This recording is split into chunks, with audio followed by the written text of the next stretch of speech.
posisi Bunny dan Jaeyeol jatuh sungguh sangatlah canggung, meski guguran bunga menjadi pemanis. Bunny segera kabur sambil menarik Jiwon. Keduanya lalu menghabiskan waktu bersama dan kebetulan melewati patung Bunny yang dipamerkan. Jiwon dengan pede mengatakan jika ia mirip dengan patung buatan Bunny. Seketika Bunny pun tertawa terpingkal-pingkal. Sungguh tak seperti seorang Cha Ji-won. Namun Ji-won buru-buru pergi ketika mendapat telepon dari cinta pertamanya. Dan Bunny sudah tak bisa mengelak lagi karena Yeol menemukan keberadaannya. Jadi Jaeyeol menyeret Bunny ikut ke kelas meski mereka beda departemen. Jaeyeol menjadikan Bunny mesin pencatat karena tabletnya yang rusak itu. Dan Bunny harus mengikuti kelas-kelas Jaeyeol yang lainnya juga. Duh, Bunny sungguh tak sudi. Dan untuk mengganti tablet yang rusak, Bunny berniat ingin meminta uang pada ayah. Tapi ternyata sewa rumah mereka malah dinaikkan. Jadilah Bunny mencari pekerjaan paruh waktu. Dan ketemu paruh waktunya itu di sebuah galeri seni. Jadi ia bisa sekalian menikmati pameran di sana. Bunny akhirnya memulai pekerjaannya, tapi siapa sangka ia malah bertemu dengan pria yang seperti sebuah karya seni. Pahatan yang sungguh sempurna dengan senyuman yang manis. Pria itu pun terpukau pada Bunny yang bisa menjelaskan karya seni di hadapannya. Dan tanpa pikir panjang, pria itu mengajak ngobrol di kafe depan. Pria itu memperkenalkan dirinya bernama Cho Ahrang. Pandai sekali Ahrang merangkai kata-kata. Sedangkan Jaeyeol ternyata hanya di depan Bunny saja memasang wajah galak. Tapi ternyata diam-diam ia tersenyum ketika mengingat kebersamaannya dengan Bunny. Orang tua Bunny sangatlah harmonis. Ayahnya super tampan, namun terlihat begitu sangat mencintai istrinya. Sampai-sampai Bunny penasaran bagaimana keduanya bisa bertemu. Katanya pertemuan mereka itu seperti sebuah takdir. Lah mendengar hal itu, Bunny jadi teringat perkataannya Ahrang. Dia jadi mengingat pertemuannya dengan Arang. Bunny pun kesemsem. Sampai-sampai bermimpi dilamar Arang di tempat yang sangat indah. Namun mimpinya dikacaukan dengan kedatangan Jaeyeol dan kawan-kawan yang berdandan ala-ala preman. Wah, mimpi indahnya telah dirusak. Jadi begitu bangun, Bunny segera membayarkan sebagian hutang pada Yeol. Di kampus, seorang gadis yang memakai kursi roda terjatuh.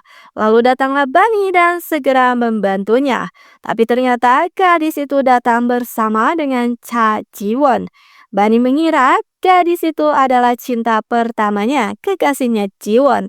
Tapi ternyata gadis itu memiliki marga yang sama dengan Ji-won, alias keduanya adalah kakak beradik.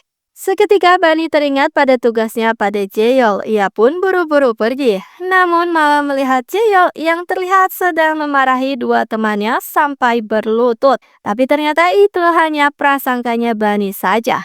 Karena aslinya dua orang itu sedang memohon pada Jaeyeol untuk ikut kencan buta kelompok. Jaeyeol yang melihat Bunny akan segera kabur, buru-buru ia menangkapnya. Dan melihat pakaian Bunny yang kotor, entah mengapa Jaeyeol malah terlihat peduli dan membuka kemejanya hendak memakaikan pada Bunny. Tapi Bunny malah melengos, ia tak mau menerima kemeja Jaeyeol itu. Tapi Jaeyeol terus ngotot untuk memakaikan, hingga akhirnya Bunny pun pasrah dan meneruskan tugasnya jadi juru catat bagi Jaeyeol. Lengannya Bunny pegal sekali. Sedangkan Jaeyeol mah hanya bisa mengusilinya. Sesaat Bunny terkesima melihat Jaeyeol yang sedang tertidur. Wajahnya itu sangatlah menipu dengan sikapnya pada Bunny yang kasar. Bunny lalu bertemu dengan temannya dan menitipkan properti drama yang berupa penopang lengan. Niat Bunny hanya coba-coba pakai, tapi Jaeyeol datang entah dari mana dan terkejut dengan kondisi Bunny itu. Jaeyeol jadi salah paham sendiri. Bani pun memanfaatkan situasi agar bisa lolos dari tugas mencatatnya. Tapi ternyata Jaehyul malah khawatir berlebihan. Saat ada tugas di sebuah SD untuk membuat mural, Jaehyul dengan baik hati tak membiarkan Bani bekerja sedikit pun. Namun ternyata kebohongan Bani tak berlangsung lama karena Yeol menyadari jika Bani telah membohonginya. Yeol yang tadinya bersikap lembut kini jadi keras lagi pada Bani. Dan akhirnya Bani menemukan solusi agar lepas dari jeratnya Jaehyul. Ia melihat sebuah selebaran adu kekuatan yang berhadiah tablet terbaru. Wah, Bani begitu semangat untuk ikut kompetisi itu. Jiwon yang menemani sih terlihat khawatir karena lawan Bani tidak main-main, tapi teman-temannya santai karena Bani itu sudah terkenal dengan kekuatannya yang super. Bani lalu memulai ancang-ancang dan mulai meninjau permainan. Semua pun dibuat melongo. Jeol dan kawan-kawan juga ikut menonton. Dan hasilnya adalah Bani berhasil memecahkan rekor. Jeol terkesima. Sedangkan Jiwon tentu terkesima juga. Begitu mendapatkan hadiah tabletnya, segera Bani memberikan pada Yeol. Namun, Yeol terlihat sedih dan menunjukkan wajah kesal saat Bani malah pergi bersama dengan Jiwon.